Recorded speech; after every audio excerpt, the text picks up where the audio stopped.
Welcome, boys and girls, to the Thursday edition of the Three Man We Best Bets program, sponsored by Yes Jimbo, our walking billboard, Circa Sports, the best damn sports book, period.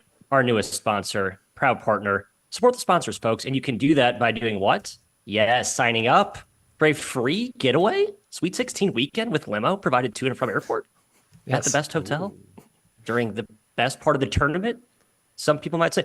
Anyway, it is on our 3M We've handle at 3W_CBB. Please, there's a Google Sheet link attached. Check that out. But do that and then like and subscribe to this program. And after you've taken care of all that admin, you can come back and join us. The month of March is upon us, Mr. Jimbo Root. Do you have any takeaways from what you observed last night in college basketball other than what Dalton Connect might have done for Indiana's season this year? I'll hang up and listen. Yeah, my headline was "Holy heck, Dalton Connect." That was what I was going for. Get me in a newsroom, folks. Come on, I'm a headline machine. B plus. No, it's ridiculous. I tweeted it last night. The RJ Davis on Monday, 42 points. The Reed Shepherd masterclass, 32, 5, and 7 on Tuesday night. Connect last night, 25 points in the final 11 minutes or so. He outscored Auburn by himself in the final 11 minutes. Absolutely ridiculous. Big time effort from the Vols.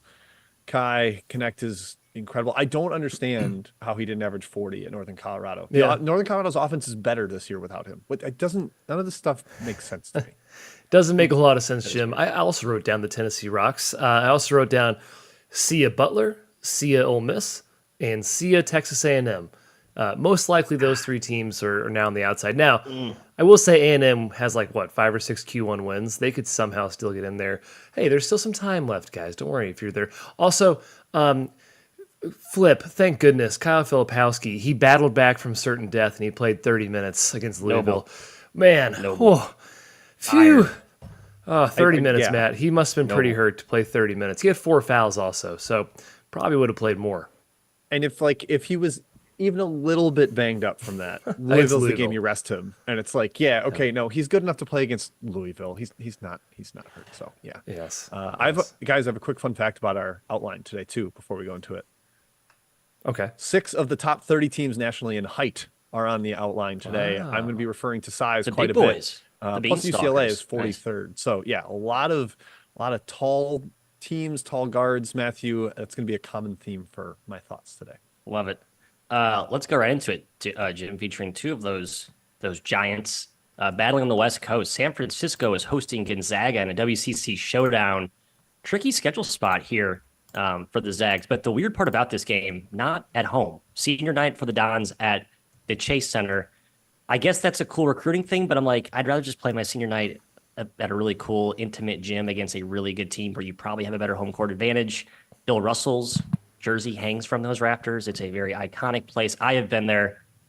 I don't get it. Jim, anyway, to the handicap. Some money coming in on the Dons, sitting around 4 right now. Short home dog, if you can even call it that. But what's your angle here? I'm a Gonzaga boy tonight. I think they roll. I think this isn't really a matchup that is tough for them, where it's a bunch of guards that can take advantage of Gonzaga's lack of guard depth. The fact that they really only have 2, even their wings aren't all that ball handler centric. San Francisco's bigger. They want to bludgeon you up front with bigger guards. Jonathan Mobo inside. Gonzaga can handle that. I'm not too worried about it. Kai, the Zags have beaten San Francisco 28 straight times. Wow. And the spread is only 3.5, 4. So I think they continue that streak today. They're just better, even though this is a good version of the Dons. And given how close the spread is to a pick, I'm just going to roll with the Zags, not overthink this one on a neutral floor NBA court. I would think twice if this was, at War Memorial, but again, then that spread would probably be -1. So I'm still a Zag boy today, Kai. Yeah, why play this game here is the question. Money, I'm guessing they expect a big crowd, and maybe that's part of it. I don't know. Money's always the answer. Game 1, actually pretty competitive. The Zags won by 5. They led by 13, but San Francisco was up early in the second half. San Francisco did win the glass battle, which they can do. They're pretty physical up there, but Gonzaga easily won the turnover battle, and their offense has been nuts in WCC play. It'd be behind just Alabama nationally if you just took it and spread it out the entire season. They shoot 63% inside the arc. Again, they do not turn it over. And San Francisco's defense isn't bad, but nobody is stopping Gonzaga. I just don't think the Dons have the juice, Matthew. And on the other end, the Dons aren't a good shooting team. It's a lot of duck-ins, cuts. It's hard to beat a team like Gonzaga with that. They have a really good interior front court rotation. I like the Zags as well here at 3.5. Yeah, no official take for me. It's funny, Jonathan Mobo, I was going to say he's probably the best prospect on the floor tonight. Is that a step too far? He's been kind of a darling of the NBA watch list, but his worst games this year have been against St. Mary's and Gonzaga. I think he has not stat padded, but he has not been as dominant as he looks against most other WCC defenses against real size and length up front. Back to Jim's theme of size being the tail of the tape tonight.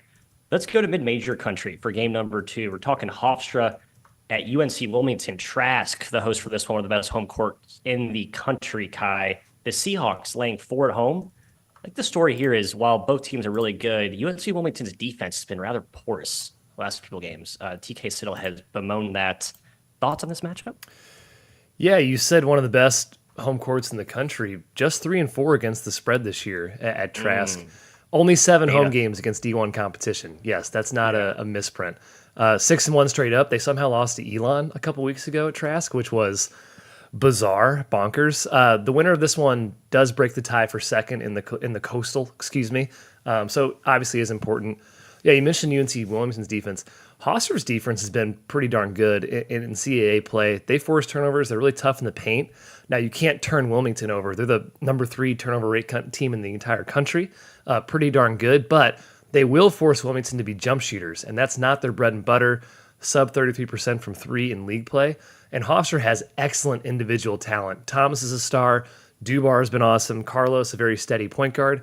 I'm scared of Trask a little bit, Jim, but I actually lean towards Hofstra here at 4.5. I do too. Hofstra's been playing great, like up to their talent. They've covered 5 in a row.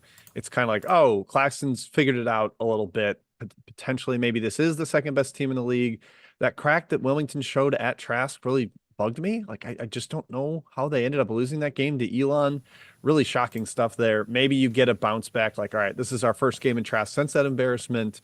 Let's kind of run away from it here. But Matt, we know Wilmington's not really known for just like the smash and get out of there. It's like they get down and they come all the way back, and that's been the theme under Siddle. The pressure's been somewhat a part of that, and this team doesn't quite have that defensive gear. I'm with Kai. I like Hofstra getting the points there. I think this one's close to a coin flip. I also like Hofstra, so make that a clean sweep consensus. Just notable, Wilmington's better performances have been against the best teams in this league. Like they just lost to Campbell on Monday, double OT game. Shai Phillips fouled out of that game, so he was not available for the final, I think, 12 minutes. That probably would have helped them win, obviously. And then, lost to Elon, as Kai mentioned. And then they played William & Mary, NCA&T, and Hampton. So they played basically no good or top-end teams in 2.5 weeks. That could be a shell shock effect in favor of the Pride. With you there. Yeah, +4. I think it's pretty good value. Let's head to Nodak country up in the Dakotas. Big old summit showdown, as we discussed on our podcast this week, Jim. Biggest game potentially in North Dakota history. Hosting the Jack Bunnies, the class of that conference for years. Spread is 0. Pick 'em. Coin flip. 149 in the total. Every summit over is usually a pretty good bet. What's your angle on this handicap? Well, we usually like just being able to pick who's going to win. You don't have to think about any theatrics with the spread or anything. Those are kind of fun. South Dakota State, not only the class of this league, but they have outclassed North Dakota for years. Henderson 7-3 against the spread against Sather, coach of North Dakota. I think typically South Dakota State, though, like can bully them inside, like the Dentlinger front court. They've been bigger inside. Yeah, well, that's in the past, but this year North Dakota's huge. Like they are massive up front with Kulyahovich and Omat and Sartsidze, and even their guards are kind of big. Eaglestaff is a kind of a bruiser on the wing. I don't know that they have that edge here. Kai, I'm kind of siding with the home team hype spot crowd. Don't fully trust this version of South Dakota State. I don't think the creation in the backcourt is quite at the same level. Sorry, Zeke Mayo. So I'm a fighting hawk today. Not super strong, but that's where I lean just given the matchup. I'm a Jack Bunnies boy. No thank you for Nodak. They're the best team in this league. Most talent. You could say best coach, Johnny Towers, right up there too for St. Thomas. They had the size to battle North Dakota. You mentioned North Dakota's big. Well, so is South Dakota State. And North Dakota really wants to get to the rim. South Dakota State 12th in the country in percentage of shots allowed at the rim. North Dakota's offense is offensive rebounding. That's where any of their efficiency comes from on that end. They shoot a lot of threes, but they are not good at shooting them. Worst in the league, 33% in Summit play. Everyone in the Summit can shoot except North Dakota. I think talent prevails here. South Dakota State, best offense in the conference. Zeke Mayo, we mentioned he might not be top-notch this year as we expected. He's still one of the best 2 or 3 players in this league. Luke Apple's one of the best 5 or 6 players in this league. It's the Jackrabbits for me. I think you can find +1.5. Not a whole lot of spread there, obviously, but them's a slight dog. I think South Dakota State takes it. Kyle, you made me laugh there with they're the worst shooting team in this league. They're shooting better than they have all season during the league play. 33%, like not that bad. right. And it's the worst in the league. They're the worst free throw shooting team above 70%. Still the worst. That's ridiculous. This league is so efficient. It really Which is why I think North Dakota has been much improved. Is the recipe is not relying on shooting. Like despite being the worst shooting team in the league, they're still a decent shooting team, and they've done all the other extra stuff that's helped them been consistent and competitive. I've been kind of hyping up North Dakota and selling South Dakota State all year. I think I'm with Kai on this one though. I think I lean toward the Jack Bunnies and sort of I don't know why. It feels like the moment right. maybe is too big.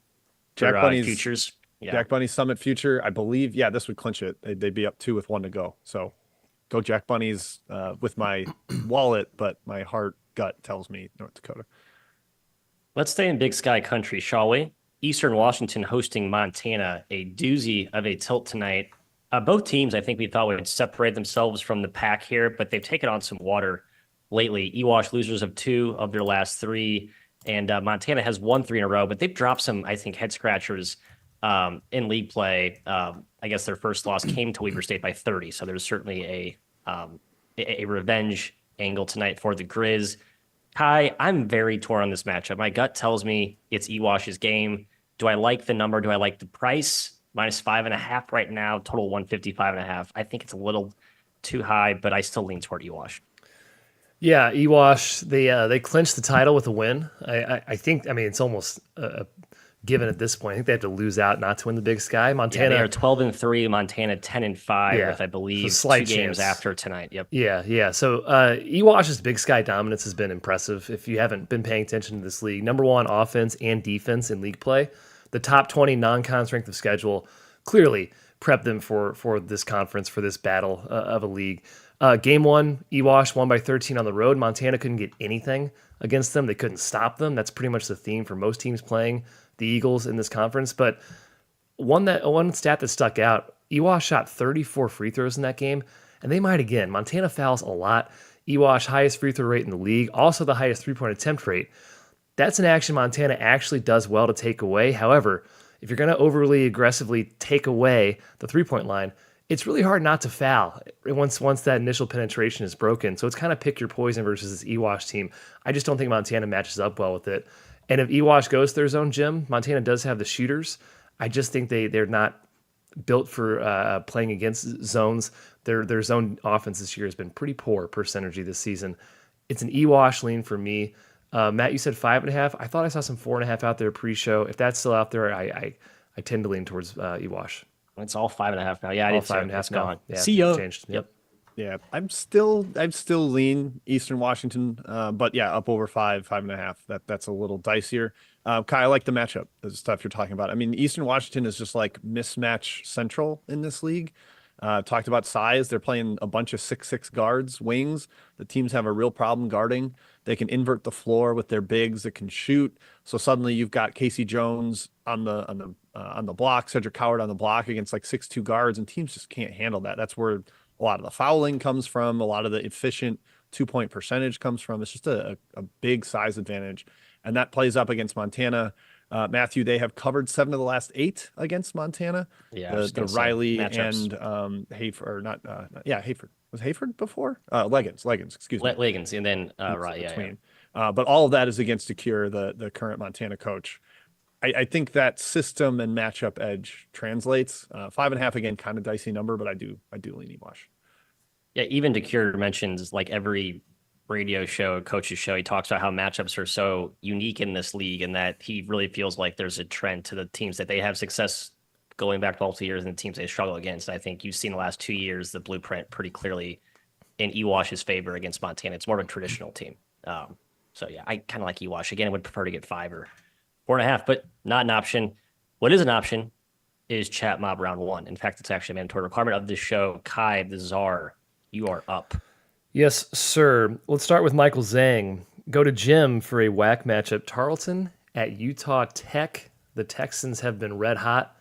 Your thoughts? Utah Tech playing a little better recently too. I'm kind of in a sell high mood on Tarleton, having gotten that huge Grand Canyon one. I know it's not the game after it, but I would lean Utah Tech there, Kai, despite it not being an elevation home court. Southern Utah, it's not raised, but I do lean their way.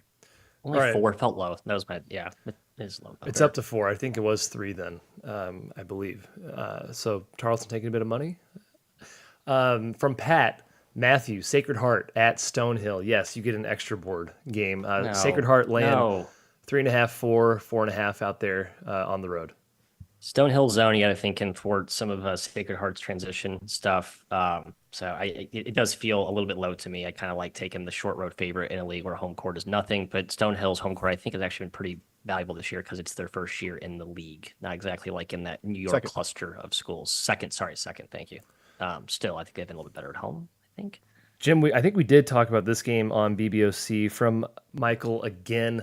Stony Brook at Drexel. You can get 9.5 for Stony Brook as a dog. Your thoughts? Yeah, Drexel, not a team that I love laying points with. I did lose against them on Monday with Delaware, so full disclosure, hand up. I still just don't think Drexel's like a great big favorite. They're more defensive centric. They want to play in the half court. They shot the ball like crazy in the first half of league play. I think something like close to 40%. I think it was over 40%. Yep. Since then, they've been mortal, like 33%, a totally normal shooting team. Justin Moore did look terrific in his return from illness, though, so maybe that's a point of hesitation. Still lean that way, though. Stony Brook, I think that's just a little too many points for a well-coached team and against a not great big favorite. Matthew, Big Sky, once again. Weber is hosting Northern Colorado. 2 teams we like, we've talked about this season. -5 for the Weber State Wildcats. Your thoughts? Yes, similar to that Big Sky match we talked about in the rundown, we were laying 5. Gut also leans toward the home team, just the better team. They got Idaho State just blitzed last game. I think Weber comes out with a better effort today. Some of the shots that Idaho State made that game were insane. So I kind of give Weber a pass for that. I think they're better than Northern Colorado, excuse me. Holy moly, this spread in the WAC. Grand Canyon, 24-point favorites against UT Rio Grande Valley. We had this question from Corp. I think he said he believes Grand Canyon will smash them. Jim, would you lay 24, 23.5 right now? I'm tempted to. It is kind of a high number league play, doldrums. And the odd thing with the standings here is that like there's no clinching the 1 seed or anything. Like they've already clinched it long ago because it's the resume seeding thing that goes all the way through non-conference, and Grand Canyon has been far and away the 1 seed for weeks now. So even if you look at the standings and you see Tarleton's 1 game back and Grand Canyon's still fighting for that, it's like, no, they will be the 1 seed no matter what. Come WAC Vegas, it's going to be impossible for Tarleton to make up that gap.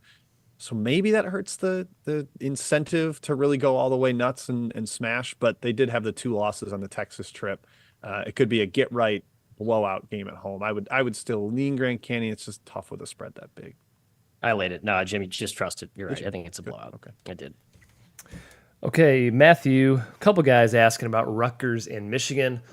Rutgers at the rack, laying 7, 6.5. We know Doug McDaniel, I don't think he's playing because it's the road for Michigan. Michigan is worthless. Today, is he back? It's been 6 games? I don't know. I think he's back today, just to go to show how much we don't care about following the team anymore. I will say, Matt, to even give a second to collect your thoughts, I just took this off the outline. I was like, no, I don't want to. I don't want to talk about this game extensively. No. And don't lay points with Rutgers either, even though we think they're better with Williams in there. I just don't think that's a team you trust to score consistently, make free throws down the stretch. Opinion on total, back, by the way. Opinion on total. Back. 137. Maybe under. Doug's kind of a Doug's an over player. I think. Yeah, I don't know. Next is the right answer there. Okay, from Pat, I believe. Paris. Excuse me. UMKC and Denver.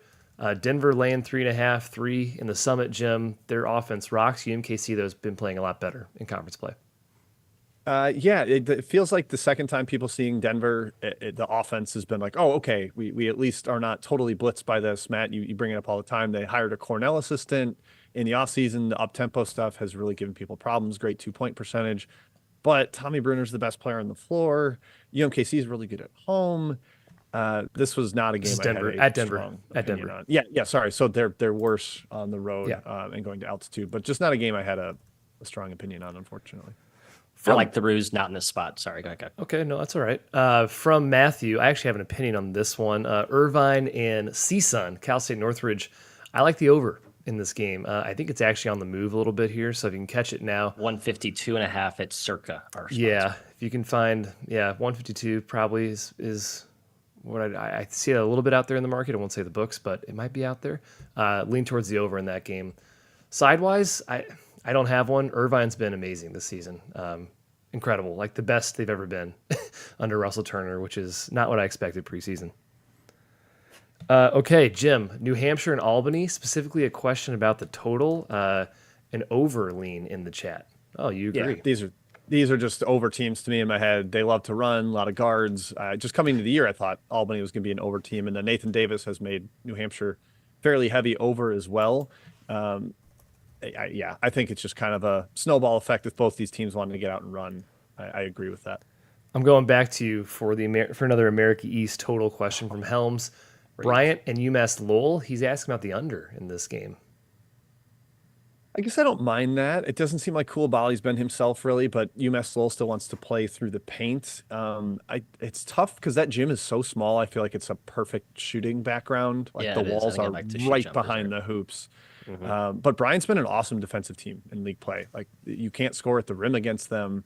Kind of shocking that's the pivot they've taken under Martelli Jr. But I think generally I agree with that opinion as well. It's a very high number, but I think I'm on board with the under. All right, last one, then we'll go back to the rundown here from Ed, Matthew, Hawaii, UC Davis laying 2.5, Hawaii coming to town. Opinion on side or total? Kind of lean Hawaii. UC Davis has been a little bit more mortal lately. I think I heard they had some like internal chemistry issues, like there was guys yelling at each other during some of the late game stuff. They've kind of blown some late game leads. Yeah, Majeski, I think, mentioned it.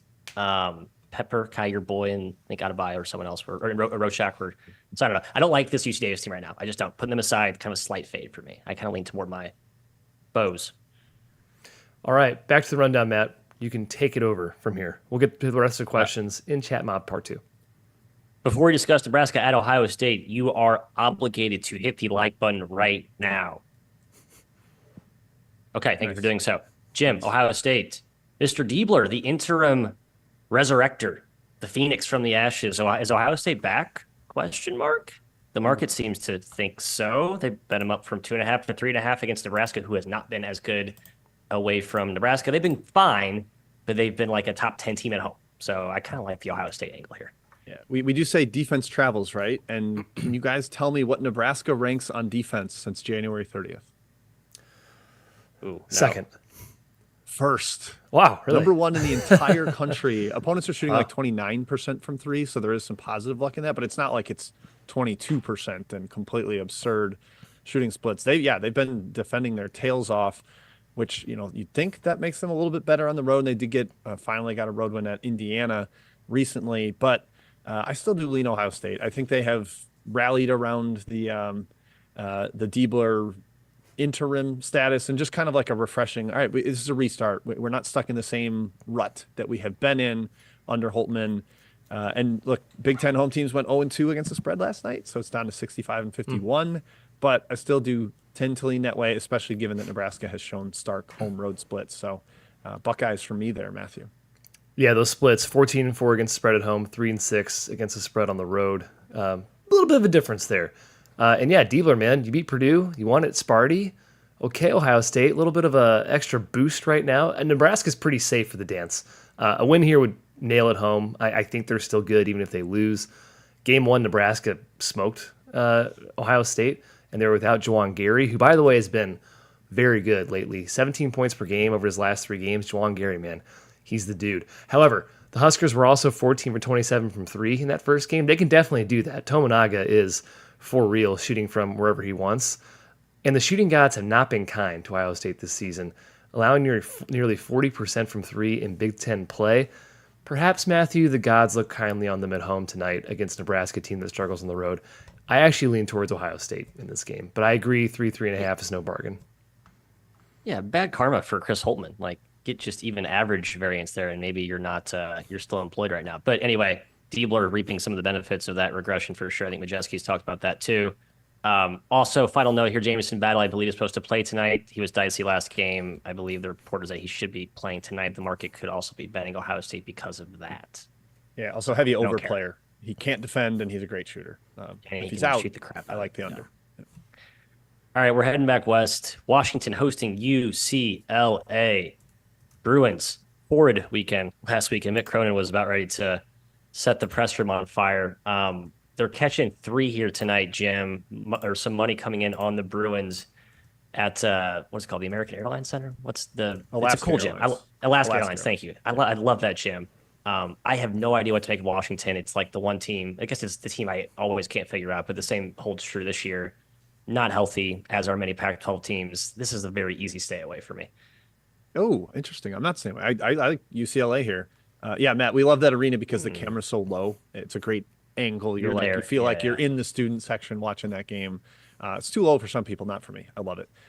But yeah, we talk about coaching edge here, Kai. This is a game that we definitely will harp on that. And Mick Cronin 6-3 against the spread against Hopkins historically, so the edge actually does translate in this one. Off the loss, off angry, Mick Cronin, I like that. I think this is one of the easier Pac-12 road trips because it's to a main city. You're just going to Seattle. That doesn't bug me. And if you have 2 guards that can't shoot, UCLA is a really tough defense to play. With what's the little guy? Severe Wheeler. Thank you. And Mulcahy.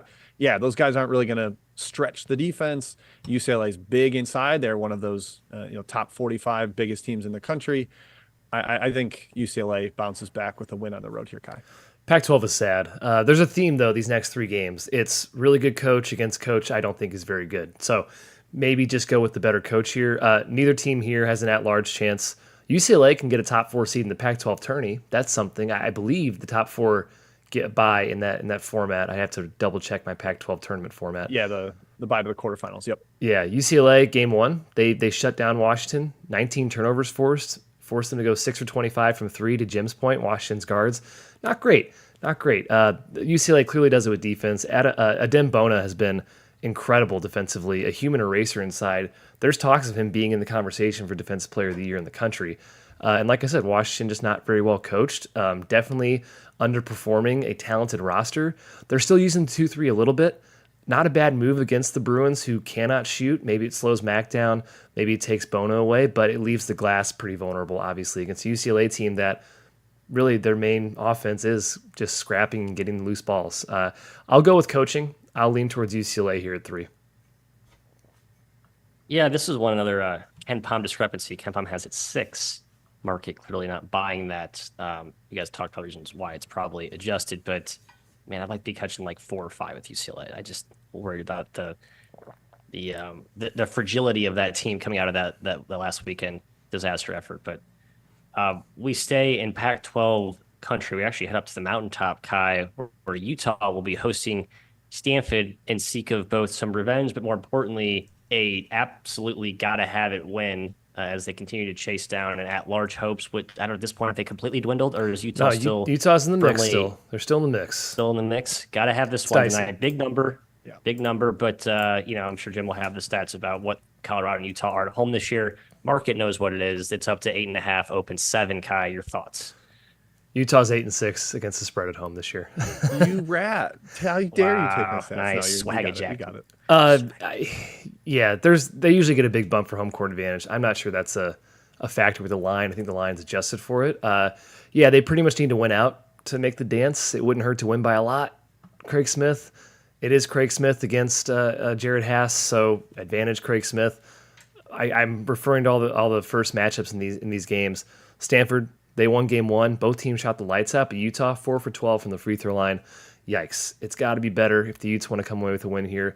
It feels like their game, Jim. Again, the spread's high, but once again, I'm going with the better coach team here. Utah minus 8.5 is where I'd lean if I had to choose a side. Yeah, this one's stay away from me. Where I want to bet Utah at home. I want to bet Craig Smith against Jared Haas, but Utah without Worster has been not good. They're 3-8 against the spread in the 11 that he has missed, 2-9 last 11. He's their best player per CBB analytics in on-off differential, 15 points better per 100. Just have not been the same team without him. That scares me a little bit. Utah's typical big edge is being enormous, 5th nationally in average height, but Stanford is 30th. They can compete in that department. I think they can compete out of the glass. So no Worcester, that size, no real edge there, Matt. It's a stay away. I'm sitting out.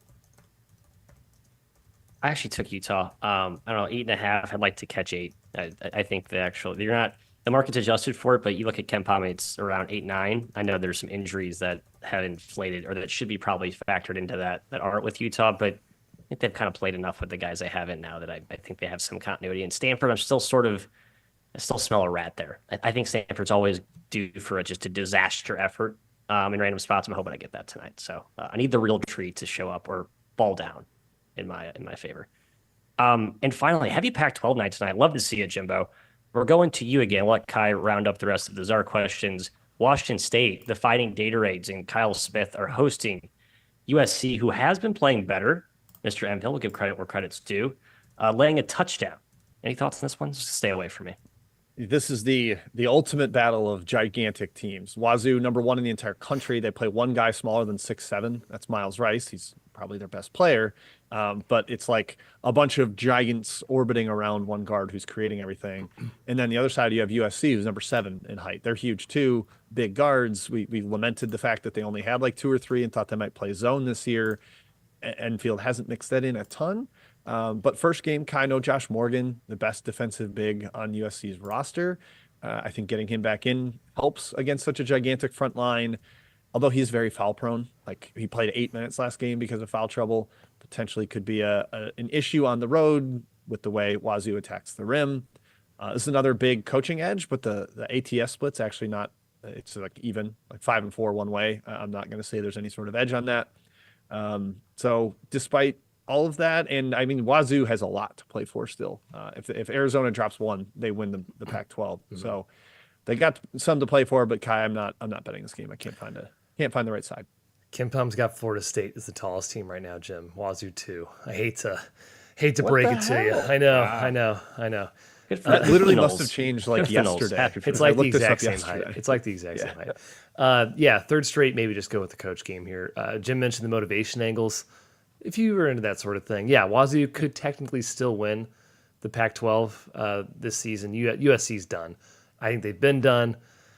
I don't think they're very motivated. This team has so much talent, but it's clear the coaching isn't there. I don't know how you argue any other way. I know they had some injuries. I don't think that was a major part of the issue. I think the issues were still there. Game 1, Wazoo won by 8. It was close, though, throughout the game. Jim mentioned the heights on both teams.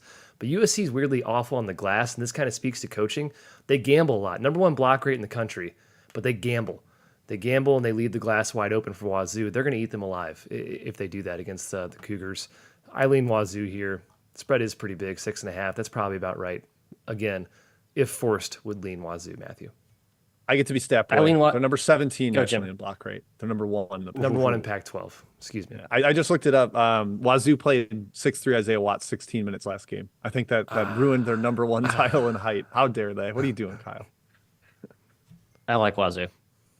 That's all I have. You do? Okay. Let's go back to chat mob. Yeah, slightly in for me. Nothing more profound to add. I am more excited to hit questions from our loyal listeners and watchers. All right, well, let's start off with one from Helms here. Matthew, WCC, your neck of the woods. You just like this conference in California geography. I do. San Diego and LMU. I believe the spread's around 7 right now. I have not looked, but go for it.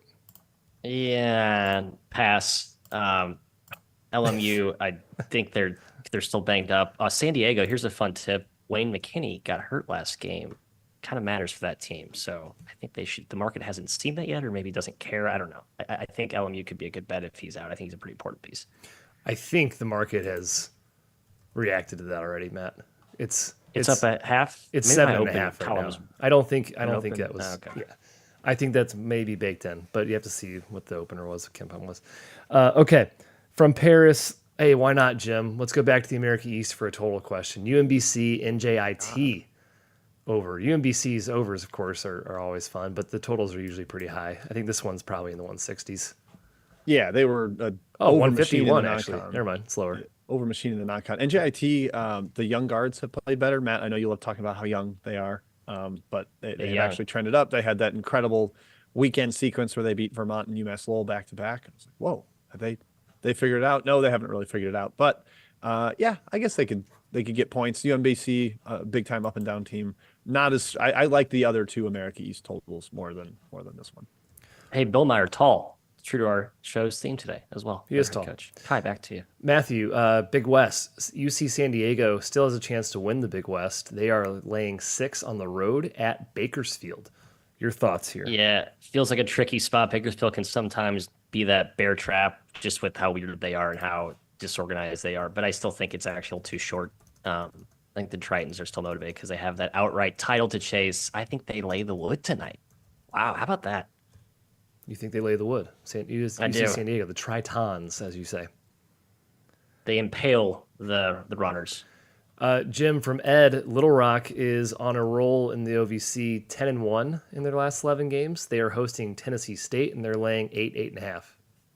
I'm nervous about this one. I have a 15-1 Little Rock ticket to win the league, and they have the tiebreaker against both Moorhead and UT Martin because of head-to-head stuff.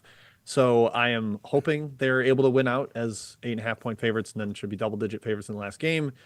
But boy, that team is tough to trust. They can lay a dud at just about any time. That's why they have tiebreakers. They beat the good teams and lose to some bad teams. So I would be nervous because Tennessee State does have talent. I would actually lean the Tigers' way on the road. Okay, last one here before we get to our best bets. Matthew, it's the beach.